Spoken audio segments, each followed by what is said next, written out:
Hello, this is Janet Michael. In addition to hosting The Valley Today each weekday at noon on the River 95.3, I also produce podcasts, and I'm excited to introduce you to a new podcast series in partnership with Lord Fairfax Community College. Having provided higher education and career training for the past half-century, LFCC is tightly interwoven into the fabric of the Northern Shenandoah Valley and Piedmont regions. Join me every week for conversations with current and former students to hear their funny and inspiring stories as we learn about their journey to higher education, the role that LFCC has played, where they are now, and where they plan to go.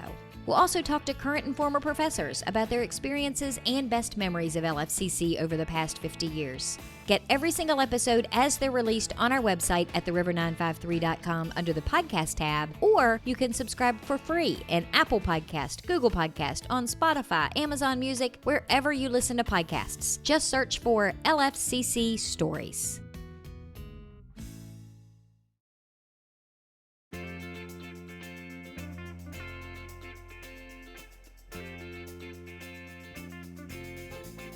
Hello and welcome to The Valley Today. I am your host, Janet Michael. Happy Friday. As you are listening to the show today, you have successfully made it through another week.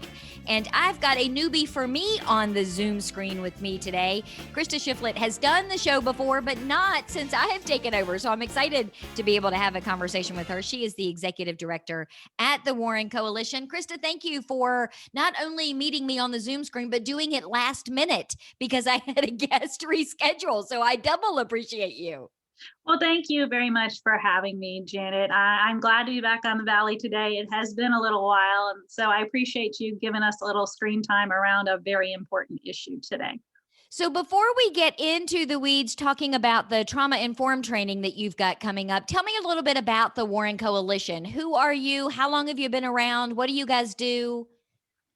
Okay, so the Warren Coalition initially started in 1994. Several agencies came together, the Warren Memorial Hospital being one of those, DSS, the school system, and they were looking specifically at gaps in services to kids and trying to figure out a way to solve them. So in the beginning, one of the big things was dental care and how many issues kids had around their teeth. It's difficult to learn if your mouth hurts all the time. And so that was one of the priorities that they stepped out and started to address. And now the school system has a great program where they get dental cleanings to come to school. The kids get sealants put on their teeth, and that problem has virtually been solved. In 2001, so they decided that they were going to incorporate and get their nonprofit status 7 years after they formed. They formed with the intention of being a misuse prevention agency. So that was sort of the primary mission, and it still is the primary mission, although the way we go about treating, trying to prevent children from going to misusing substances has changed substantially. And that, when I start talking about the trauma, a lot of that has to do with what we now know about trauma that we didn't know then, and what kind of tact we need to take. So we offer a huge number of programs in the office. We have a program called Too Good for Drugs that's taught to all the ninth graders in Warren County Public Schools. We support a program called Life Skills in both the middle schools. That is, again, it's a bullying prevention program, but it also deals with substance misuse. And so we support that program there. We teach a program called HALO, Helping All Little Ones, Healthy Alternatives for Little Ones. We have 2 HALO programs, and that is a preschool prevention program. It really looks at being aware of your feelings and not drinking medicine out of the cabinet, eating healthy foods, what's a family, and that sort of thing. So we teach that to all the preschool classes in the county. We have a program called WAHOO, which stands for Working to Achieve Healthy Opportunities and Outcomes. It's across the community. We do a lot of built environment. So we built a basketball court up at Skyline Middle School. We're going to be building another basketball court for the county with this grant. We've helped put in Frisbee golf courses, exercise equipment stations, swing sets out at Thompson's Park, that sort of stuff with the grant. And we also do a program called 95210, which is about the kids getting enough sleep, getting good fruits and vegetables, drinking water, not too much screen time, and exercising every day. And the kids can go onto an online program and win prizes related to exercise around that. We do video contests so the kids can promote the themes with that. And a program called Spark, which is an obesity prevention program that is in both the middle schools, at Hilda J. Barber, expanded to E. Wilson this year. So we're excited for some of those opportunities with Wahoo. We did just start another Halo program. That's my confusion there. So we have one that just started. It's helping all little ones read. And it is part of Dolly Parton's Imagination Library. The books come from there. Free program. So children who are from just birth up till their 5th birthday are eligible to sign up with us, and they'll get a free book every month. We've gotten really, really good support in the community. We right now could manage in some form or fashion 300 kids. We did just kick the program off in November. We have 67 registered as of today. So if that's of interest to people, we would love to have you fill out applications. They're available at the community center on Bill Avenue and also at Samuel's Library.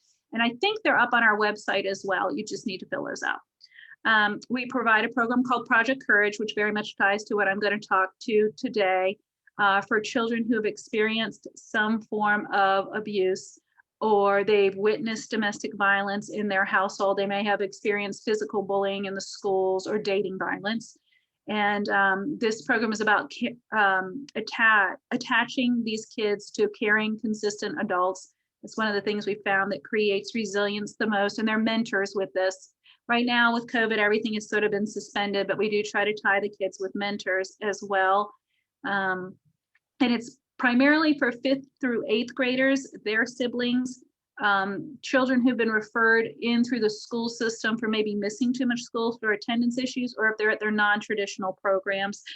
We have just expanded now to try to include children coming through the court services, and are going to enlist the help of the police in trying to get some of those kids in the homes, maybe if the police are being called, to get them in the program so we can get them support.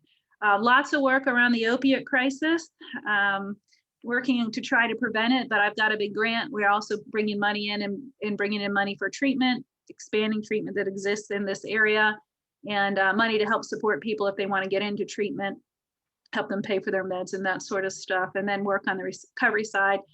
Gives us a reentry program for people coming in out of RSW, so that they can help find their feet coming out and be able to assimilate back into the outside world and be successful as part of that grant. And then we have another grant that we call the JAM grant. It's juuling, alcohol, marijuana. It's targeting kids 12 to 20, trying to prevent some of that use and come up with alternative activities and events that kids might be interested in doing. And again, looking at building resilience. We're going to have a bunch of kits we're going to buy to bring in that are resilience games. And we have targeted audience to try to get that out to help build some of that. And that is also where the money is coming from for us for the trauma training that you were talking about. It's coming through that JAM grant. That grant and the grant for treatment cover not just Warren County, but also Shenandoah and Page County. So it's under a larger umbrella for the Northwestern Prevention Collaborative. And Winchester, so the planning district is under that. There were funding requirements that the northern end didn't meet with her. So those are rural grants and they don't qualify. So we got them for the southern end, and we're excited about that. Lots of different partnerships with lots of different people. Keep trying to bring more in. We've started a community resilience committee, really looking at how do we help people build that resilience, particularly in the face of what we're seeing now with COVID and how people are so isolated, and that trauma and the impact of that, it will go on.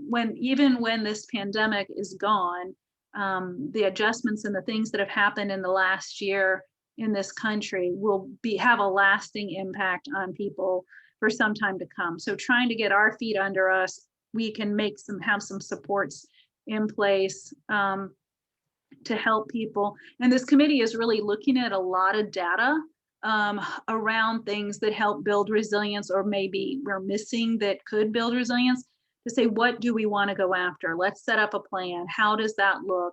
across multiple levels, and then hoping that we can change some of those outcomes.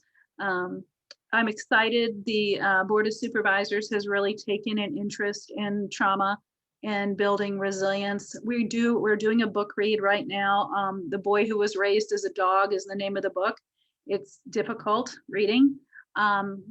We have 23 people who've signed on, and we'll be doing a book talk with that, but those will continue.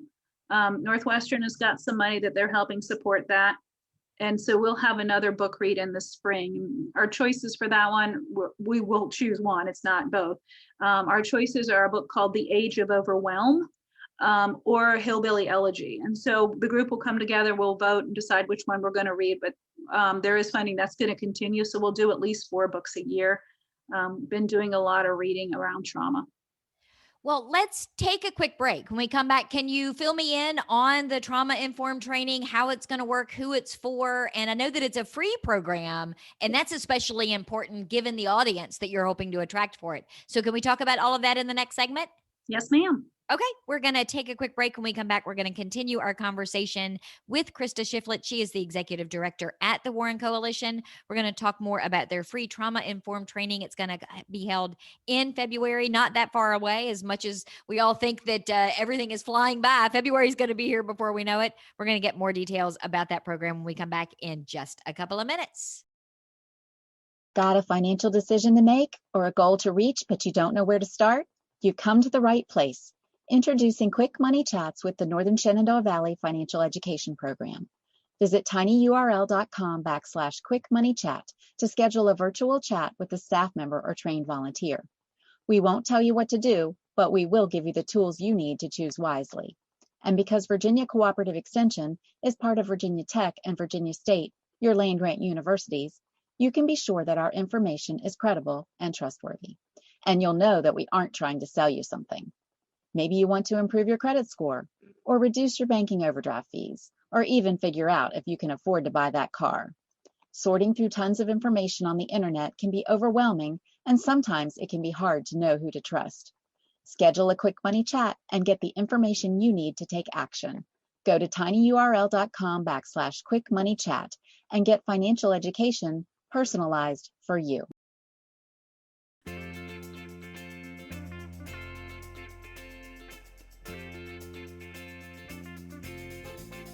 Welcome back to the Valley today. I am your host, Janet Michael. Happy Friday as you are listening to the show today. We, of course, have pre-recorded our conversation on the Zoom screen. We are chatting today with Christa Shiflett. She is the executive director at the Warren Coalition. And Christa, in the first segment, you kind of gave us an overview of all of the different programs that Warren Coalition does. And I got to say, 2 things struck me when you were telling me about everything that you guys do. One, do you have like 3,000 employees? Because that's a lot of stuff that you guys manage on a daily basis. Actually, we have doubled in size in the last year. So we went from 5 to we now have 10 employees. And it's been a difference, and it's been a change, especially because some of those people have never been in the office. Like, they've been hired in the middle of a pandemic. Interesting to try to bring together the new and the old when they haven't even necessarily been in the same room together. Well, and the other thing, when you were talking about some of those programs, that struck me is how things have changed over the many years from a drug prevention perspective, in that it used to be, what was it? I think it was Nancy Reagan and her Just Say No campaign. And we've learned over the years that it's just not as easy as saying, don't do that. You've really got to make sure that you're in these kids' lives and providing that positive feedback and those positive interactions so that it never even becomes an issue to begin with. Right, exactly. And I think one of the things is how you help people build that resilience. And we only know what we know, and we only know how we were raised. So babies aren't born with instruction manuals. You don't come out and say, do step A, step B, and step C. And people do the best they can with what they have and what they know. Sometimes they just need a little help and support on how do we build this resilience. I believe everybody wants the best for their children. And and sometimes just don't know what to do, don't know what steps to take. And I'm a master trauma trainer for the state of Virginia. We really started looking at ACEs about 5 years ago. And the more I learned about ACEs and what it does, the more I said to the coalition, we have got to go back. What we have to do is figure out how everyone in this community feels like they matter, every single person, and feel like the community lifts them up. And the way out of the other things that we see that are the negative health outcomes and the choices will help go away. There's a wheel that we use when I teach that ACEs training, and it's called oil slick. And when you look at it, it's an oil slick over different negative health outcomes. And they show things like, so 78% of IV drug use is tied back to adverse childhood experiences. 61% of our incarceration are tied back to adverse childhood experiences. 54% of misuse of painkillers are tied back to that, and other health things too, where you could eliminate diabetes or cancer or some of these things. We can't prevent bad things from happening to people. We don't have that power. We do have the power, however, to teach people how to build resilience in themselves and how to build resilience in other people. And if they've experienced trauma, do it in a way that doesn't create more trauma. I mean, people are trying to help, and sometimes they don't realize that what they're doing is actually causing more harm than help. This first training that I'm doing, we're doing 2 sessions in February. It's been very well received. We went through and got a lot of training and built a lot of basis when the pandemic started with a group called the Community Resilience Initiative out of Walla Walla, Washington. They are the group behind Paper Tigers, the documentary, if people have ever seen it or want to watch it, and how they turned around one high school that basically the children were failing massively and dropping out of school, and that they came together as a community and said, something different has got to happen here. And they figured out a plan. We've been through all of their trainings. I've put people in the other counties through it. We've got more trainers on board, and the community resilience committee that I was talking about is based on their handbook of this is how you do it, and this is how you change that. So the trainings in February, we're offering an evening training and a day training. So the day training will be 9th, 16th, and 23rd of February. It's from 10 to 12 in the morning. You need to go through all 3 of those to get your trauma certification. And then once you've gotten that one, there's a second certification that follows that, which is called Trauma Supportive.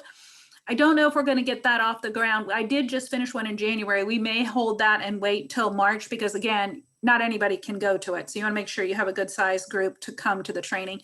The second training that we're doing, the Trauma Informed certification, is an evening training on Thursdays starting on the 11th. So it's the 11th, 18th, and 25th.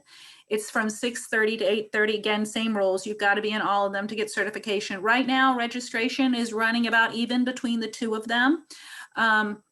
We would really love to have people sign up. And this could be, maybe it's part of your job. Maybe you just want to learn more. Maybe you grew up in a home that wasn't as nurturing as you would like, and you'd like to learn more about the impacts of that on you and your family.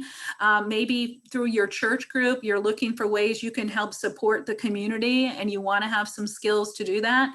We'd love to have anybody who has any interest in doing this join us. We had a video, the last one we had done, and a young lady, it may even be up on the internet, sent a video testimonial to us, which after she went through the training, which made me cry, made the community outreach coordinator cry at the office, where she talks about how going through that training really changed how she looked at herself and how she blamed herself for so many things that she realized weren't hers to blame for, and that she couldn't control things that happened with other people, even though she very much wanted to prevent harm from coming to them. One of her parents struggles with substance misuse, and how that opened the door for more communication with that, and greater understanding of what they were going through. I really operate from, I want everyone to be the best version of themselves that they want to be, and as well as they're willing to be. It takes work to change these things.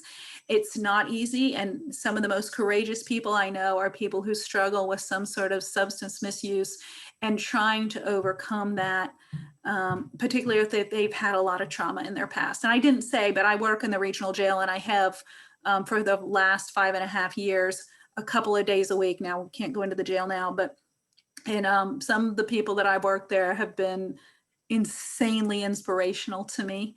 And when I feel like I just don't want to push through it, I just want to give up, I think about all the things that they have overcome and just say, you can do it, push through it.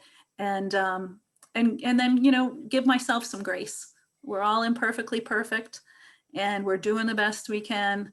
And I just work on trying to be that best version of me every day. And that's what we want for everyone.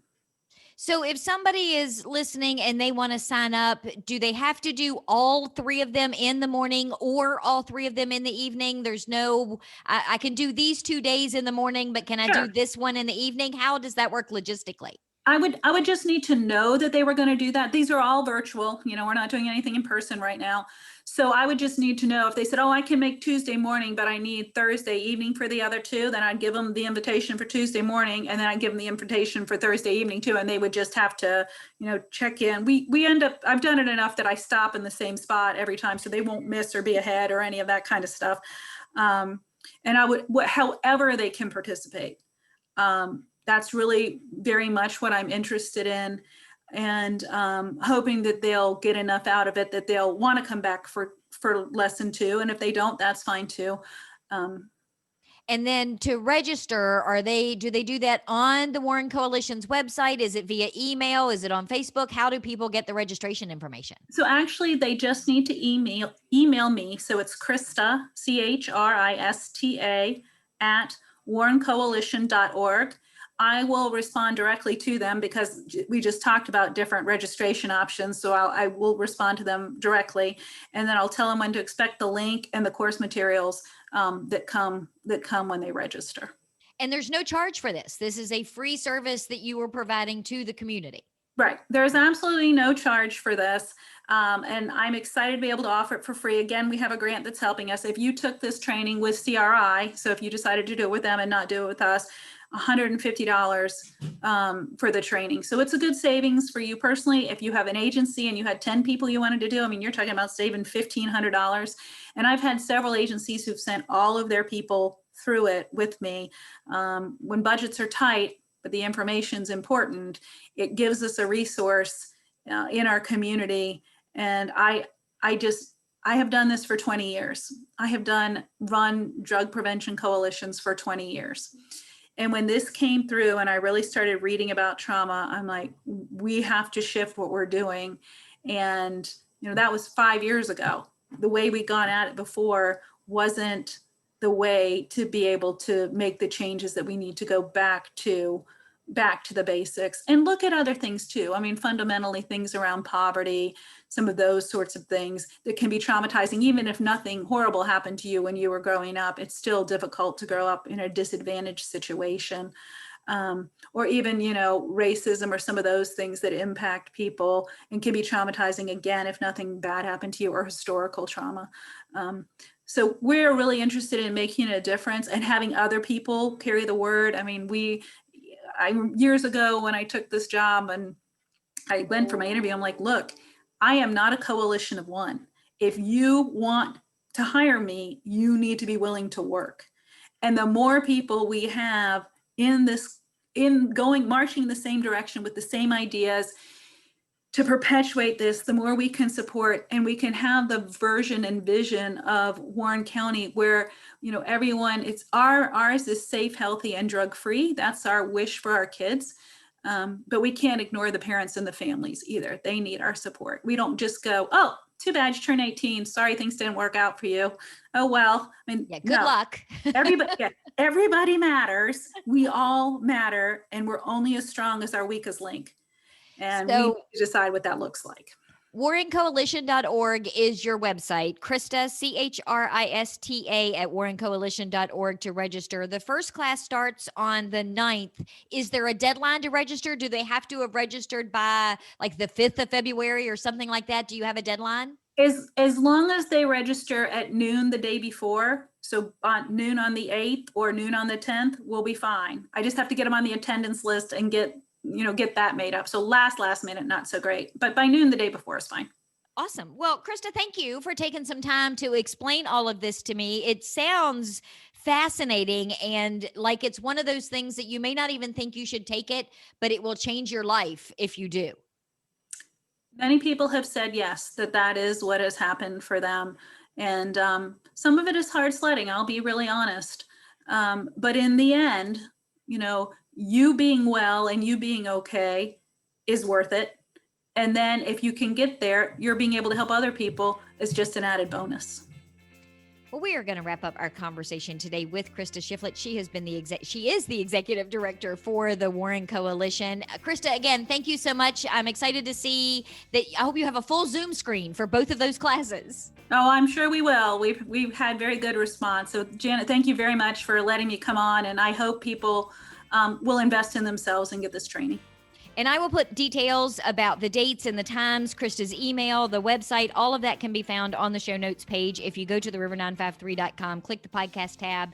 There you'll find the Valley today. It is Friday. Get out. Have yourself a great weekend. I know there might be some snow coming, but the Rubbermaid sale for the United Way of Northern Shenandoah Valley is happening tomorrow. It's in the Belk parking lot at the Apple Blossom Mall. Grab your mask, grab your wallet, and go buy some cool stuff.